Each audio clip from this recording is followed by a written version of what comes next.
जो है जनवरी 26 में पूछा गया था। MTP1 में उनका क्वेश्चन 3 है। क्वेश्चन 3 ए। सबसे पहले वास्तुकल लिमिटेड, ये सब क्वेश्चन आपने पढ़ाई होगा, फिर यूट्यूब में आए होंगे आप, तो सबसे पहले आपको फिजिक्स समझा देता हूँ। सबसे पहले ये दिया हुआ लीवर्ड का करंट सिचुएशन क्या है। डेप्थ है 250, 1250 और 1500 टोटल है। डेप्थ इक्विटी 1250 है। बराबर गाइस। क्या बोला है इसके आगे, बोलता है कि regular norms company is planning to become all equity बनना चाहती है धीरे धीरे। सबसे पहले इतना बनेगी, सबसे पहले इतना टैप करेगी 250 से 75 तक टैप को ले जाएगी। तो आफ्टर कन्वर्जन मतलब 75 टैप की इक्विटी हमको पता नहीं है अभी इधर हम लिख नहीं सकते 1500 ऐसे। हमको ये खाली रखना पड़ेगा, ये और ये और ये। 3 साल के बाद जीरो इक्विटी हो जाएगा, यानी कि पूरा अनलीवर हो जाएगा। अनलीवर मतलब कोई डेट ना हो। तो सबसे पहला स्टेप क्या करना है, सबसे पहला स्टेप ये है, सबसे पहले ये बात जाने, ये है एमएम अप्रोच विथ टैक्स वाला सम। तो सबसे पहले क्या है, ईबिट हमको दिया हुआ है, ईबिट हमको फाइंड करना है। समझा गया। 1500 टोटल दिया हुआ है। क्या क्या दिया हुआ है, रुको, ये हमको फाइंड करना है। रुको, इसको कलर डिंग कर देते हैं। ये क्या क्या फाइंड किया हमने, ये भी मार्क कर देता हूँ।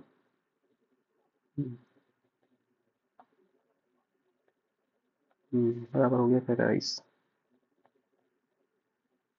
सबसे पहले क्या करना है, इतना लिख लेंगे। देखिए सिर्फ 1500 250 ये भी दिया हुआ है, ये फाइंड किया हमने। ये 37.5 आ गया। इंटरेस्ट का 15% 37.5। इसका टैक्स कितना होता है, 62.5 होता है। तो ये क्या आ गया, रुको गाइस, रुको रुको, ये जो है ये फाइंड किया है हमने। तो अगर हमको इनकी ये, तो हमको ये दिया हुआ था, ये दिया हुआ था, ये भी फाइंड किया है हमने। तो सबसे पहले देखो ये दिया हुआ है, ये दिया हुआ है, टैक्स 10% दिया हुआ है। इसका ये करके 37.5 आ गया। ये इधर से चलेंगे, ये 2015 भी हमने माइनस करके लिखा है। 1500 माइनस 250 कितना होता है, 1250 होता है इधर। 1250 इधर से नीचे आया, 1250 का 20% कितना होता है, 250। इधर से ऊपर जाएंगे, 250 टैक्स कैलकुलेट करते हैं, क्रॉस मल्टीप्लाई। तो ये सब क्रॉस मल्टीप्लाई करोगे ना तो ये आएगा, समझ में आएगा, 2.5। फिर ये दोनों को प्लस करोगे तो 3125.5 आएगा। फिर इधर से ऐसे ऊपर जाएंगे, इन दोनों को प्लस करोगे तो 350। तो ईबिट हमको मिल गया है, मिल जाना है ईबिट। फिर हमको ये वाला फार्मूला लगा देना है, वैल्यू ऑफ लीवर फार्मूला। हमको इसकी वैल्यू नहीं पता, लीवर की फॉर्म की ये वैल्यू नहीं पता ना, और वैल्यू ऑफ अनलीवर की भी नहीं पता, ये बाद में मिलेगी। ये दोनों नहीं पता, तो हमको वैल्यू ऑफ ये वाला फाइंड करना है। तो क्या करेंगे, वैल्यू ऑफ लीवर फॉर्म का फार्मूला लगाएंगे। और लीवर फॉर्म की वैल्यू देखो, कि वो हमें नहीं पता, ईबिट हमें पता है 350 मिल गया जो यहाँ से मिला, यहाँ से। टैक्स 20% वैल्यू ऑफ लीवर हमें पता है 1500, ये नहीं पता, ये जो है जो हम नहीं पता, ये यहाँ पे मिलेगी। तो सबसे पहले formula V L is equal to V U, value of lever firm is equal to value of lever firm का डेप्थ टैक्स। डेप्थ पता है 250 है, तो इधर का था ये रहा 250। फिर 1500 equal to value of lever, ये से करके करके वैल्यू ऑफ अनलीवर फॉर्म मिल जाएगी। तो ये हो जाएगा 1450 हो गया। तो अब इसको हम इसमें लिखते हैं, तो कैसे लिखेंगे, तो ये तो था ही, फिर इसमें कुछ नहीं लिखना, यहाँ पे लिखेंगे जीरो। ये मिल गया हमको, तो इसका ओनली वन 1450। अब टोटल 1450 है, तो जब तो जीरो है तो ये इक्विटी क्या हो जाएगा, 1450 हो जाएगा। तो कितना मिल गया, अब स्टेप 3 करेंगे। तो हमको इसकी वैल्यू ढूंढनी है, तो लीवर फॉर्म की, तो इसमें value of lever form, lever मिल गया 1450। डेप्ट है हमारे पास 75, कैसे पता चला, डेप्ट ये है यहाँ पे कन्वर्शन वाला। हमको इसका फाइन करना है तो इसका ही डेप्ट लेना पड़ेगा, इसलिए ये लिया। तो वही फॉर्मूला वापस, value of lever firm is equal to, इसमें इधर क्वेश्चन मार्क करना है, तो 1500 नहीं लिख देना, इधर है ना जीरो, कुछ कुछ नहीं, कुछ लिखना ही नहीं है। Value of 1450 plus 25 to 20%, 1450 plus 15, value of lever form आ गया क्या, 1465, तो यही हमने पुटअप करके इधर लिख दिया। तो अब ये बैलेंसिंग फिगर से मिल जाएगा कि इक्विटी की थी वैल्यू 1390, मिल गई कि इक्विटी की वैल्यू। तो बस ये टेबल पूरा हो गया। तो आंसर क्या है इसका? तो आंसर ये है, हमको क्या फाइंड करना है? फाइंड मार्केट वैल्यू अब तक हमने, तो मार्केट वैल्यू देख सारे सारे की हमने फाइंड कर दी। देखो ये रहा, इसकी भी फाइंड कर दी, ये तो फाइंड ही थी, इसकी भी फाइंड कर दी। अब क्या करना है? आंसर 2 लाना है। अब क्या आंसर 2 में क्या बोला है? It's cost of equity. Cost of equity find करना है। कॉस्ट ऑफ इक्विटी कैसे फाइंड करते हैं? सबसे पहले क्या करना है गाइस, देख लो, वही वापस टेबल बनाना है जो ऐसे बनाया था। रिपीट। क्या क्या पता है? क्या क्या पता है? ये पता है, ये पता है, ये पता है, ये पता है, ये भी पता है, ये भी पता है, ये भी पता चल जाएगा ऐसे करके इधर ही 20 करके, ये भी पता है। तो ये सबको पता ही है। तो अब हमने क्या ढूंढा? क्या? तो ये ढूंढा हमने, इसका माइनस करके। ये नहीं पता था, ये नहीं पता था। सबसे पहले हमने क्या किया? कैश किस बाजू से गए? हम गए, में से गए सबसे पहले। यहाँ से पहले ये ढूंढ लेना है, यहाँ से जाके ये ढूंढ लेना है। मिल गया। फिर इसका टैक्स, टैक्स हमने ढूंढा, इसका टैक्स ढूंढा। फिर इधर गए, ऐसे गए, फिर गए तो ये हमको मिल गया 271। 71 मिल गया। फिर हम कैसे गए? फिर हम गए ऐसे, यहाँ से ऐसे गए।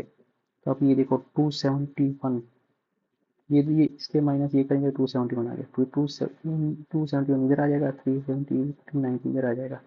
इंटू 100 कर दिया हमने, इंटू 100 कर दिया, समझ गया ना गाइस?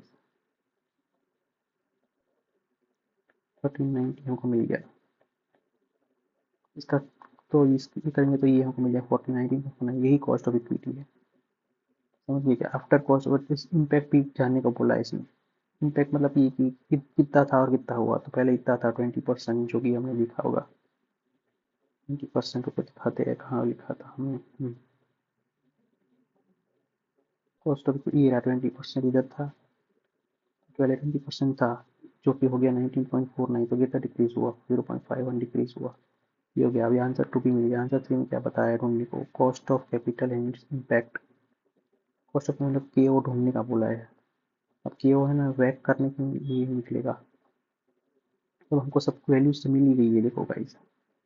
ये ना तो बस सीधा सा बैक का टेबल बना देने का सीधा। तो देखो बिफोर वाला सब स्टार्टिंग से ही स्टार्ट करने का, कैसे पहले ये नहीं करने का।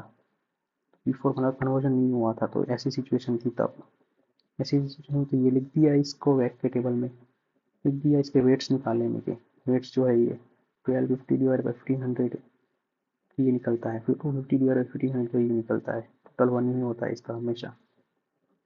फिर के ही लिख देने, फिर कॉस्ट ऑफ मतलब के लिख देने का। इसका इक्विटी क्या था? 20 था। और डेप्ट, डेप्ट के केस में हमको माइनस करके लिखना पड़ेगा 20%। फिर टैक्स है 12%। फिर इन दोनों को मल्टीप्लाई करेंगे तो 0.1666 कराएगा। 12% इंटू 0 पॉइंट नहीं 0.167 इंटू 12%, 0.0199 आएगा।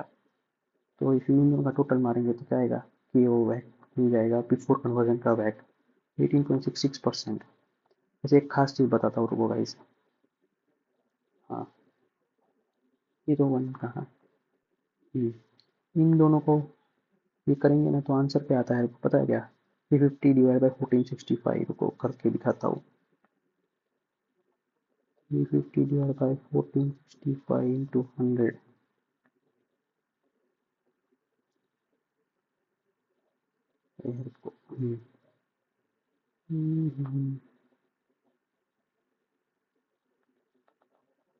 तो सिंपल कैलकुलेटर कहाँ गया है? श्योर।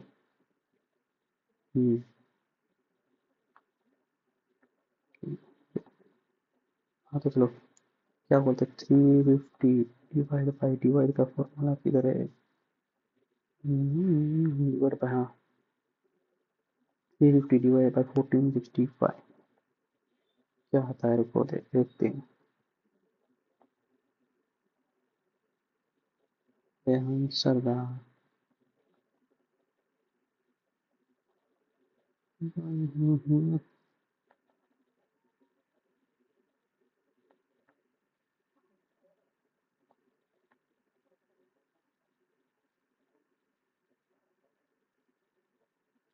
60 divided by 1465.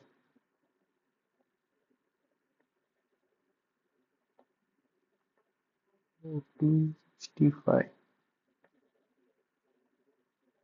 23.89 आता है, इसका करेंगे तो 23.89, जो कि आफ्टर टैक्स है के ओ आफ्टर टैक्स मतलब 20, ये जो आंसर आया ना इसका को, ये आफ्टर टैक्स ये आता है आंसर 18.66%। ये बिफोर टैक्स 23.89 आता है, ये आफ्टर टैक्स 18.6 आता है। सेम इसके केस में भी ऐसा ही है, इसका बिफोर टैक्स निकालोगे ना, सॉरी इसका ये आफ्टर टैक्स इतना आता है ना, ये मैंने गलत बोल दिया। ये जो है ना 350 डिवाइड बाई 1465,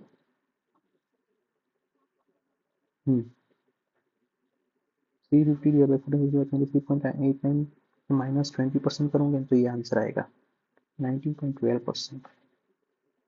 बस तो यही आफ्टर कन्वर्जन का वेट निकाला, बहुत ईजी ये वाला तो सम, मतलब ये बहुत ही हार्ड था बट फिर भी मैं इजी बना गया आपके लिए। तो लाइक कर देना, सब्सक्राइब कर देना।